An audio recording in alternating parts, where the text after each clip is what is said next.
Sánchez compareció ante el Congreso para responder por el caso de corrupción dentro de su partido, el PSOE.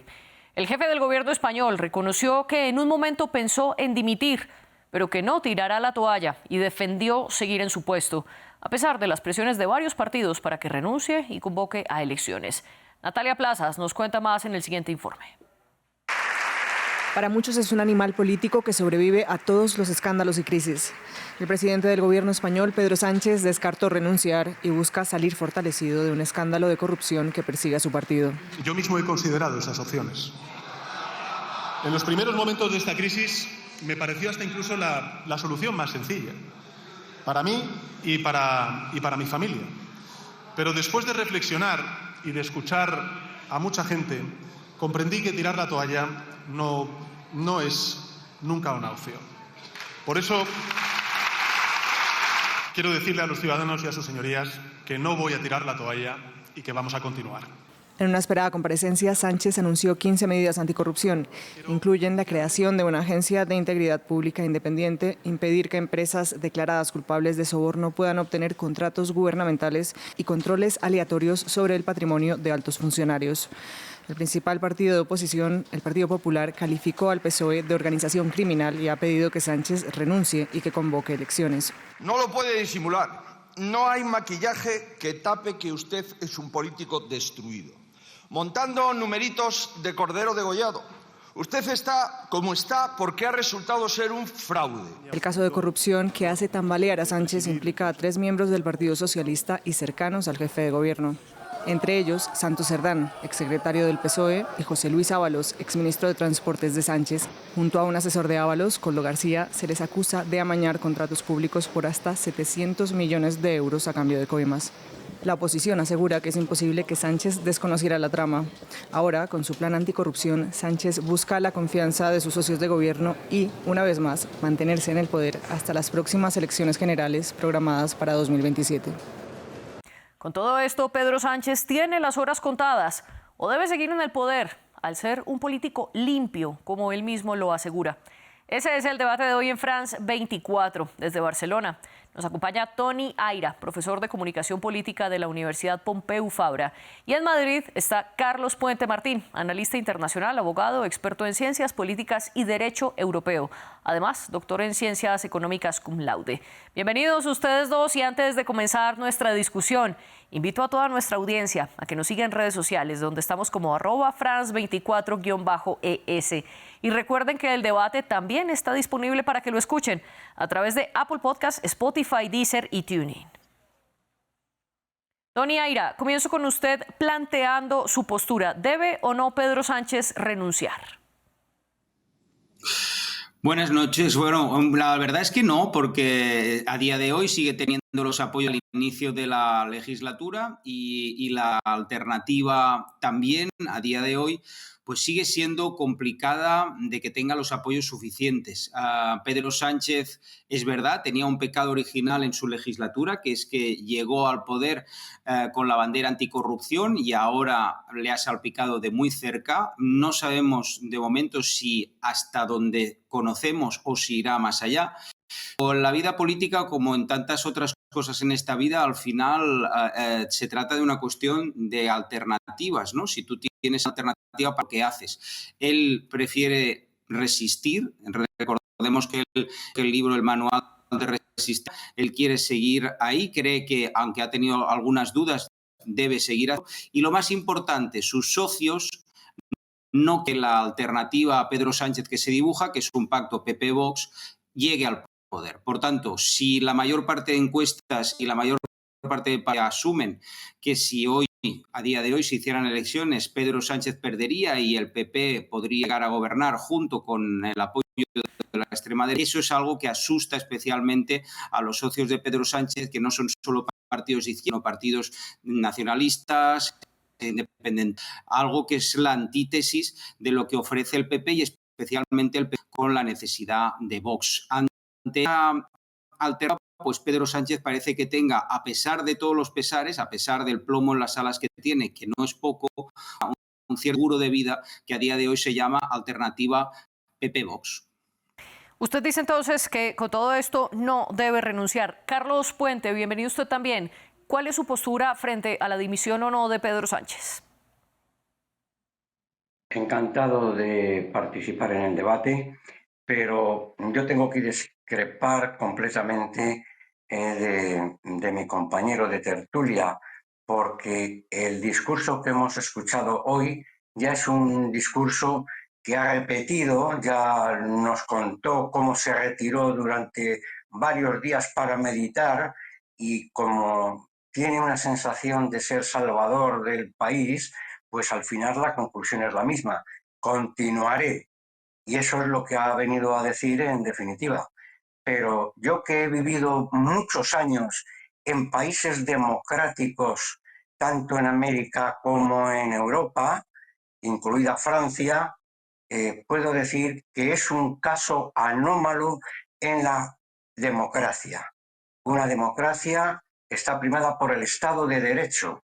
Y lo que hay que ver no solamente es si debe dimitir, si quiere dimitir o si tiene una alternativa. El problema es un problema de credibilidad de la democracia española, puesto que el señor Sánchez de forma reiterada ha venido a prometer una serie de cuestiones que luego no ha cumplido.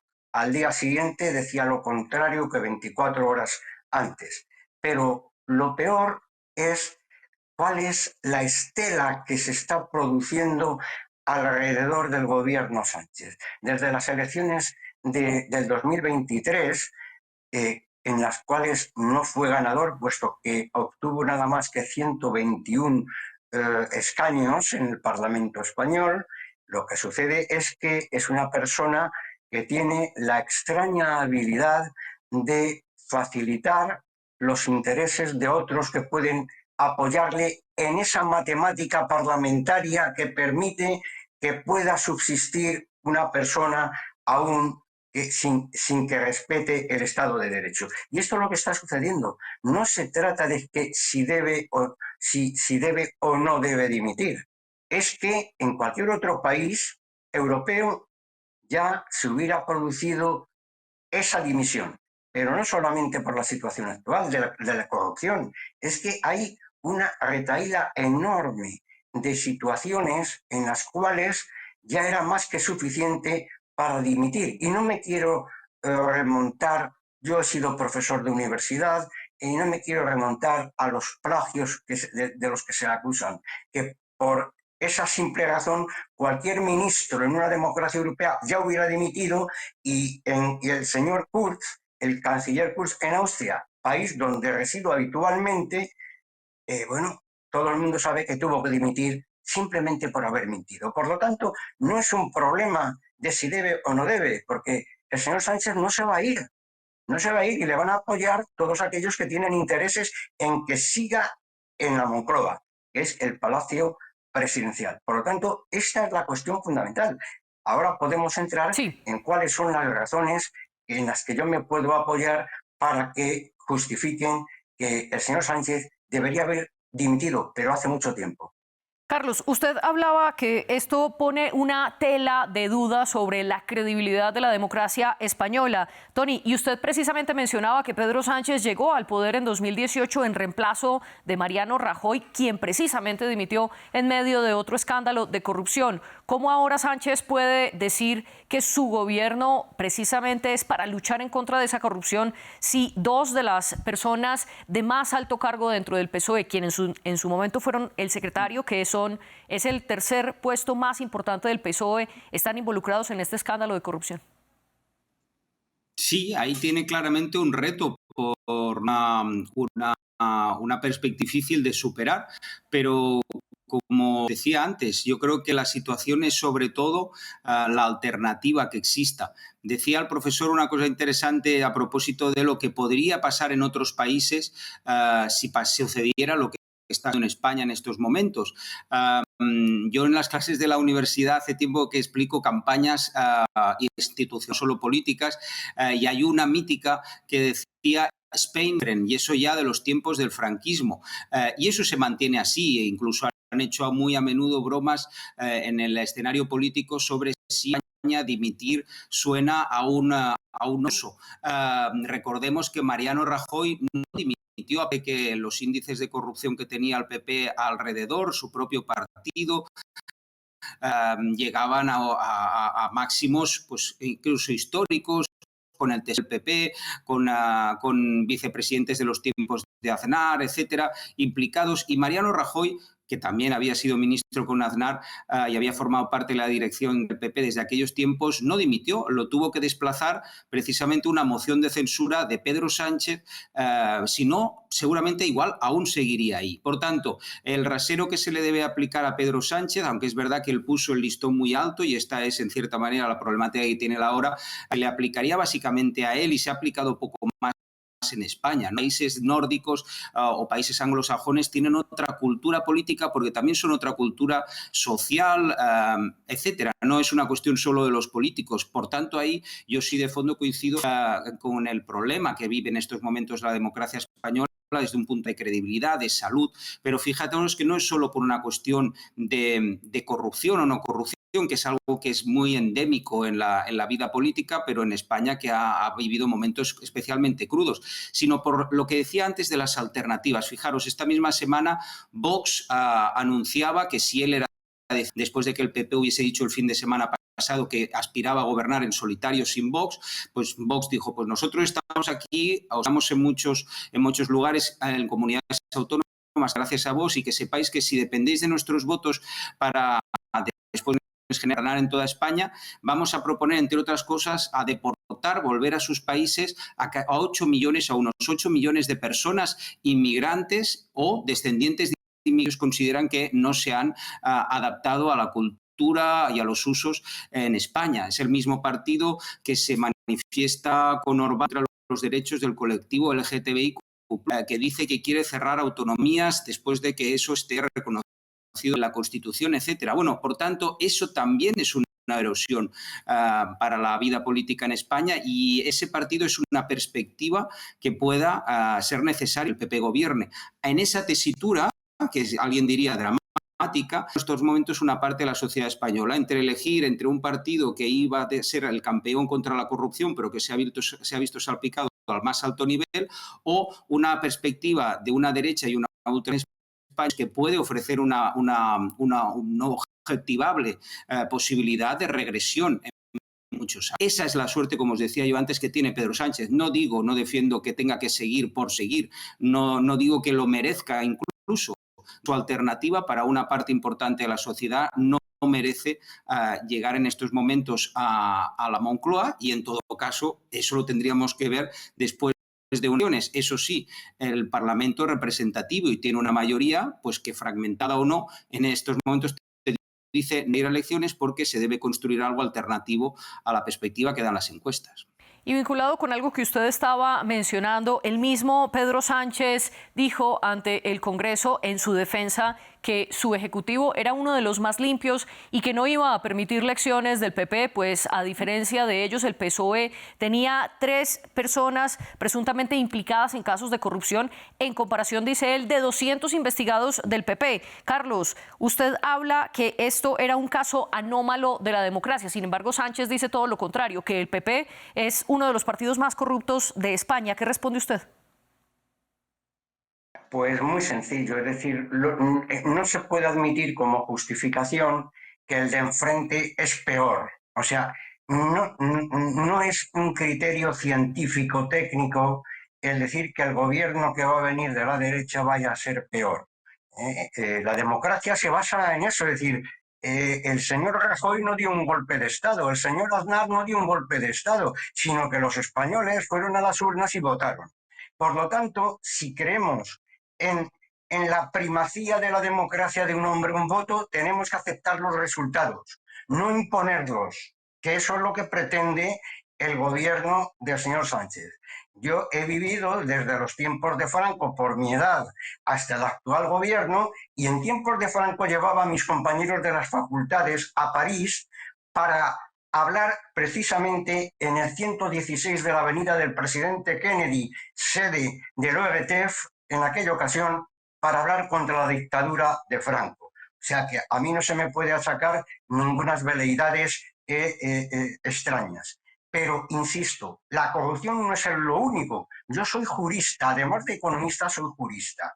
El Estado de Derecho se está deshaciendo por partes y afortunadamente quedan algunas parcelas judiciales que están haciendo frente a pesar de las presiones. Estamos viendo cómo el Tribunal Constitucional se ha convertido en una instancia cuando eso no está previsto en la Constitución.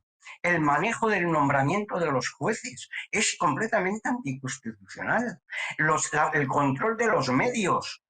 Resulta que es que yo, que desde niño pues escuchaba las emisoras de onda corta, porque yo procedo de una familia de republicanos socialistas, pues escuchaba las noticias para enterarme de lo que pasaba en España, emisoras extranjeras. Por lo tanto, que esto esté sucediendo ahora, después de haber criticado yo a una dictadura, me parece espeluznante. O sea, no se puede admitir que se controlen a los medios como se está haciendo en España, que se controlen las instituciones, que se controlen a los jueces, el manejo de determinadas instancias policiales. Y claro, acaba de sacar 15 puntos. Yo no sé si la gente se ha leído esos 15 puntos. Bueno, son, en fin, unos son para echarse a reír y otros para echarse a llorar. Ya vamos a hablar justamente de esos 15 puntos, Carlos, pero discúlpeme, lo interrumpo porque quiero una claridad de su parte. Usted dice que Pedro Sánchez se está imponiendo a través de los votos, pero ¿a qué se refiere con esto? Si él, al igual que los otros políticos que usted mencionó, también fue elegido por voto popular. Sí, pero no él.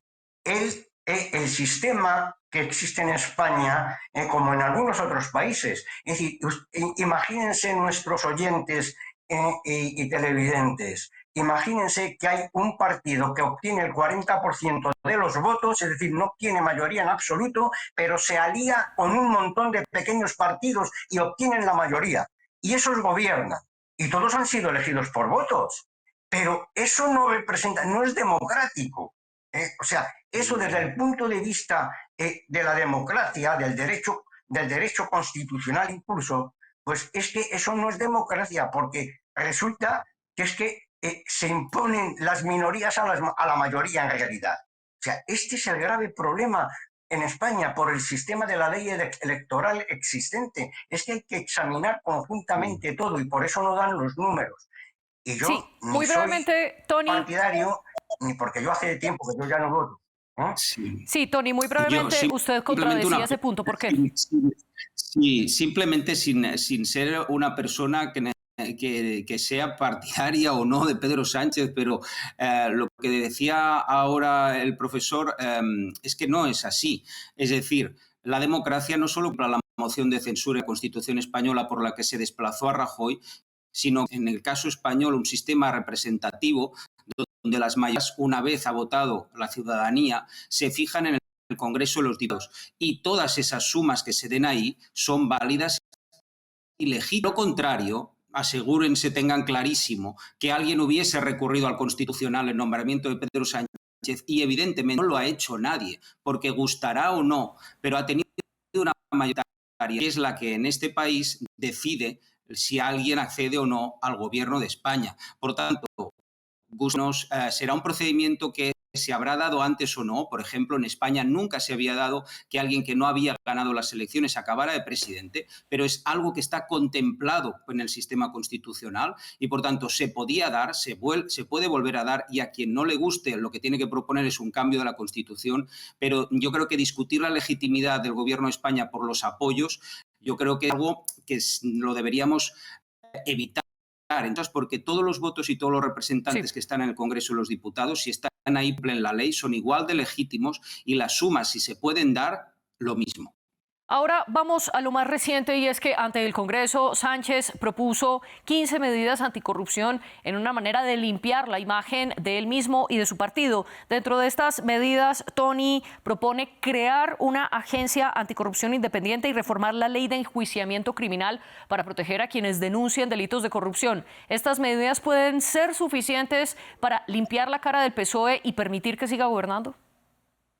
Pues fíjate, yo creo que ahí, igual como te digo una cosa, te puedo decir la otra, en el sentido de que puedo ser crítico, evidentemente, y lo soy, con Pedro Sánchez, sin intentar deslegitimar que sea presidente. Tengo mis dudas.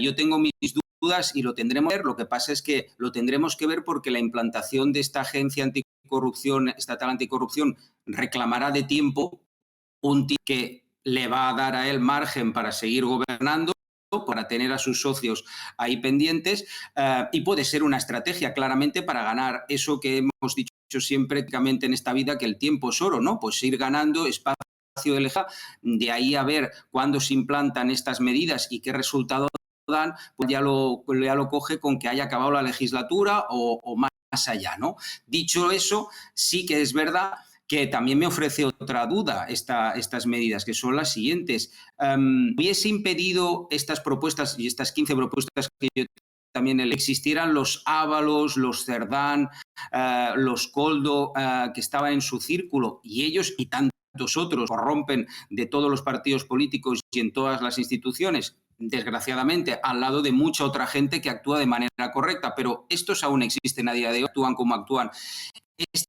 Este marco de esta agencia anticorrupción y estas medidas que podrían haber impedido que esta gente hubiese obrado de esta manera, podrían haber driblado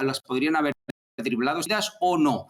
Lo que me dice la intuición es que la mayor parte de tiempo la corrupción actúa al margen de lo que son los papeles, de lo que son las altas o bajas, etcétera. Y por tanto, sí, son medidas que pueden sonar muy bien, dicen que tienen de organismos internacionales en contra de la corrupción, que se lo han sus socios de Sumar, pero sinceramente yo tendré que ver cómo se aplica, hasta dónde llegan estos puntos y si se aplican de verdad o no, ver los resultados que dan. De momento a él le sirve, efectivamente, le ha servido para ganar tiempo y veremos si nos sirve al conjunto de la ciudadanía, que eso sería lo interesante, sí. Porque al final quienes roban del erario público nos roban a todos y eso digamos que no lo ha inventado Sánchez ni mucho menos, creo que no descubrimos nada por decir eso, pero bueno, si él venía a combatir la corrupción, lo que no puede ser es que viniera solo a combatir la corrupción del PP.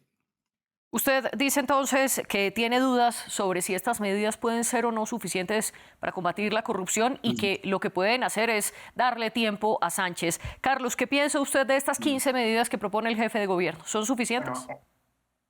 Bueno, en primer lugar, quiero insistir, porque a lo mejor es que no me ha entendido el compañero del debate, que es un ataque a las instituciones. No se puede hablar de Tribunal Constitucional porque se nombra por el gobierno y numerosos jueces se nombran directamente por el gobierno, los presidentes de determinados tribunales.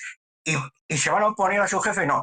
Es más, si yo tuviese una empresa, yo al señor Sánchez no le contrataría de jefe de personal, porque según él dice que se ha equivocado y que le han engañado el segundo de a bordo, otra vez el segundo de a bordo y el tercero de a bordo. Pues me parece que es un mal jefe de personal. Yo no le contrataría para que seleccionara al personal de mi empresa. Y desde luego, estos puntos de los 15, es que yo me los he estudiado uno por uno. Muchos es que se lo lean, por favor, que se lo lean cuidadosamente. Es que esas instituciones, varias de ellas existen ya. Lo que pasa es que no hacen nada. Y luego el entorno de la corrupción no se circunscribe solamente a los políticos, sino que en el entorno familiar también han aparecido problemas que han sido denunciados y que están judicializados. Pero es que esto es una situación anómala completamente. Es más, voy a contar, yo creo que todos ustedes conocen que la señora Miriam González, que es la esposa del que fue viceprimer ministro del Reino Unido, hizo unas declaraciones recientemente, yo la conozco personalmente, ha creado un movimiento que es por una España mejor, y dijo, mientras mi marido firmase determinados asuntos, yo que soy abogada no podía trabajar en ese aspecto. Pues esto es lo que está sucediendo. Quiero recordárselo a mi compañero de debate, que es que no solamente es esto, que es que no hay que echar las culpas a los demás, hay que asumir todos las culpas porque todos las tienen. Yo no defiendo ni a unos ni a otros. Yo lo que tengo que hacer es comparar el derecho. Yo estoy de acuerdo, es decir, pero entonces que se le ecuánime. Lo digo por lo siguiente. La opción Es y la inexistente. judicialización de la Se ha política anulado, en se ha España, anulado. yo creo que también pecaríamos de un exceso Dejemos si terminar, decimos que es Tony, un por favor, la idea de del Carlos. origen Carlos, muy de brevemente Pedro redondee su Sánchez. idea para que el Tony le Vale, pueda responder. muy Adelante, brevísimo. Carlos. No, pues es que lo único que hay que hacer es leerse. Yo los tengo aquí, y los tiene que ver. Y yo como jurista es que he tenido la obligación. Ayer participé en un debate en el Colegio de Abogados de Madrid. Yo ahora me encuentro en otra región española, pero ayer estuve, porque soy miembro colegiado. Y por lo tanto, yo me he dedicado a decir, si yo voy a hablar de algo, yo me documento previamente, no solamente por mi formación profesional, sino también porque es mi obligación. Yo lo único que hago es contar lo que existe, Sí, Carlos. lo que se vulnera, y es así, y nada más. O sea, yo no entro en disquisiciones ideológicas. Sí, entendido. Entonces, ahora sí, Tony, su réplica, por favor. Sí, simplemente que dirá que no entra en disquisiciones ideológicas, pero hace implicaciones que están muy ideologizadas. En España, de Pedro Sánchez ha inventado la politización de la justicia. Decir eso es un sinsentido directamente. Nosotros en España hemos vivido como en chats del Partido Popular senadores decían que controlarían por la puerta de atrás salas del Tribunal Supremo. El Tribunal Constitucional en España desde hace muchos años dejó de ser lo que era y la politización de organismos como este ha sido de PP y de PSOE, porque tenemos que ser también muy detalles, entrar mucho en el detalle y ser muy precisos en lo que decimos. Al Tribunal Constitucional decir España, eso es una visión muy ideologizada y extrema. Lo que lo deciden son dos grandes partidos en estos momentos que han sido PP y PSOE, que tuvieron que ir a un mediador internacional para repartírselos del Tribunal Constitucional. Y mismo lo que han estado haciendo con otros organismos. Sí. Por tanto, ese es un mal que si se tiene una obsesión con Pedro Sánchez se puede decir que él es el origen de todo. Me parece que es faltar a la verdad y perder la perspectiva. ¿Hay un mal en la política española y en la justicia española? Sí. ¿Tiene una calidad democrática deficiente? Sin duda. ¿Es cosa solo o lo inventó él? Yo creo que nos estaríamos engañando mucho si llegáramos a esa conclusión. Les propongo tanto a Tony como a Carlos que volvamos sobre lo más reciente. Para nuestra audiencia les recuerdo que ya en un capítulo anterior hablamos un poco más del caso de corrupción que está enlodando al PSOE y a Pedro Sánchez. Pero volvamos sobre lo más reciente, que es la comparecencia del jefe de gobierno español ante el Congreso. Le quiero preguntar a Carlos, ¿qué cree usted que está Sánchez dispuesto a hacer para mantener la mayoría parlamentaria que necesita para seguir gobernando? ¿Qué luces arroja el jefe de gobierno en las palabras que pronunció ante el Congreso? Mire usted, yo no tengo ninguna confianza en este esquema actual. No soy yo solo. Que pregunten o que escuchen, mejor dicho, a Felipe González, que no es ningún facha. El señor Felipe González no es ningún Carlos, facha. pero le pido por favor que responda a mi pregunta puntualmente, que nos quedamos sin tiempo. Y por lo tanto yo no espero ningún cambio, porque él va a conceder absolutamente todo lo que sea a quienes les apoyan. Y él terminará como sea, excepto que de aquí al otoño aparezcan nuevos casos de corrupción en los cuales ninguno de los pequeños partidos que le apoyan, porque en realidad son 7 votos, ninguno de los que le apoyan dejarán de apoyarle porque ya será flagrante. Es decir, que esta es una situación que no sé si llegaremos al otoño. Veremos qué es lo que puede pasar después de todos los papeles que tenía el señor Aldama, el señor Koldo, las grabaciones y todo eso, que los ha contratado él, los ha contratado el señor Sánchez. ¿Usted duda entonces que Sánchez pueda incluso sobrevivir a lo que queda del 2025? Tony, ¿tiene las horas contadas el jefe de gobierno y qué está dispuesto a hacer para mantener la mayoría parlamentaria? Las horas contadas sería decir mucho, es decir, igual como él dice que quiere aguantar 2027 porque es lo que fija, digamos, el mandato, la legislatura. Yo eso no lo veo clarísimamente, entre otras cosas porque esta legislatura, como comentaba yo, tomar una distancia y simplemente hacer un retrato lo más práctico posible, es obvio que empezó de manera legítima, de manera dificultosa para construir una legislatura. Los apoyos que obtuvo Sánchez son legítimos, son legales, son indiscutibles desde el punto de vista, pero sí que es más discutible que pueda construir una legislación coherente, de objetivos prácticos para la ciudadanía y reales, como la que pudo tener en sus primeros tiempos, antes de estas últimas elecciones, en los que una clara hoja de ruta, tenía unos socios, tenía, digamos, un dibujo estratégico de lo que iba a hacer. Ahora hace tiempo, porque sus apoyos pasan desde partidos de centro-derecha a partidos muy a la izquierda, desde partidos independentistas a partidos que no lo son o que son federalistas. ¿Y cómo pones de acuerdo a todos si no es por una cosa, para evitar que llegue PP y Vox, la derecha y la ultraderecha? Bueno, pues ese es el problema, resistir, pero resistir. ¿Y durante cuánto tiempo? Mientras no le habían salpicado estos casos de corrupción, Pedro Sánchez podía, una cierta inercia, decir que él era el mal menor. Ahora tiene que demostrar que no es un mal insostenible para sus socios y que no es un activo tóxico que puede generar un contagio o una perspectiva de contagio a aquellos que le dan apoyo por intereses, repito, discutibles o no, como los de todos, pero legítimos políticamente, y que más allá de eso van a ser salpicados por la corrupción del PSOE. O Pedro Sánchez demuestra que tiene alguna iniciativa especialmente importante, relevante, estratégica para que esa amalgama continúe avanzando y que él lucha contra la corrupción, o eso será poco sostenible. Por tanto, horas no, evidentemente. Semanas seguramente tampoco, si no hay un caso flagrante en los medios de comunicación en los próximos días en los que salte un nuevo escándalo. Pero meses, pues seguramente más allá de meses no tendrá, más allá de 2026 no llegará, si no le pega un giro o un volantazo a la legislatura y a su estrategia. Siendo las elecciones generales en 2027. Carlos, parte de esa demostración de la que habla Tony, ¿está Sánchez utilizando su carta sobre la OTAN un poco para intentar buscar respaldo dentro de España? Y se lo pregunto porque Sánchez ha sido vehemente en que se opone al incremento del 5% del PIB español para gastos de defensa, como se pactó en la cumbre de los socios atlánticos militares, sino que él sigue defendiendo el 2%. ¿Está utilizando esta carta un poco para buscar respaldo internamente?